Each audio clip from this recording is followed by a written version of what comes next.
Tempers are flaring over a wall between two neighbors. Mexico's president is delaying a trip to the United States after what's described as a fiery phone call. And this is not the first time. CGTN's Franc Contreras is in Mexico City. And Frank, tell us exactly what happened. Well, it happened over the weekend here, Mike. This is taking place, of course, just before the 7th round of the North American Free Trade Agreement renegotiations taking place here in Mexico City. So the two sides were scheduled to have the presidents meet, but because of this controversial phone call, that's not going to happen. Not the first time. The first time that happened actually took place in the first months of the Trump administration, when the U.S. president was saying things like that Mexico would be paying for that border wall that Trump so desperately wants to build, that he's promising to his constituents as well in the United States. And so this is not the first time we've seen tensions lead to a breakdown in plans for meetings at the highest level between these two countries. The two leaders did meet in Brussels last year at the G20. That was essentially a photo op, Mike.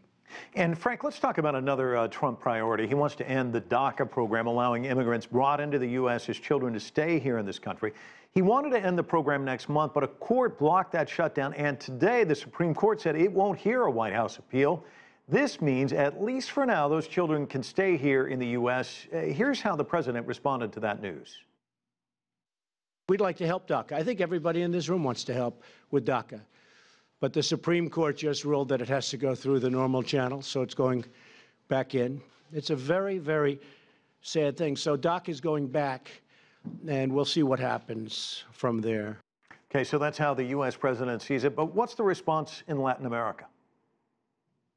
Well, people here are watching that very carefully, Mike. As you know, DACA is deferred action for childhood arrivals. That's reference to children who went to the United States, when they were little. They were basically raised in the United States, people who grew up culturally in the United States, though they were born in places like Mexico City or San Salvador and El Salvador or other parts of Central America. These are people who were taken to the United States as children. Now, there are 700,000 people there under that category, Mike. Because of the Supreme Court decision, that means their status will remain in limbo. And remember, there were at least 1 million other migrants who never applied for the DACA program. And so they face the imminent possibility of deportations, Mike. So we're talking about the possibility of a mass influx of people to places like Mexico and probably to Central America. So governments here are standing by and watching this very carefully, Mike. Frank Contreras in Mexico City for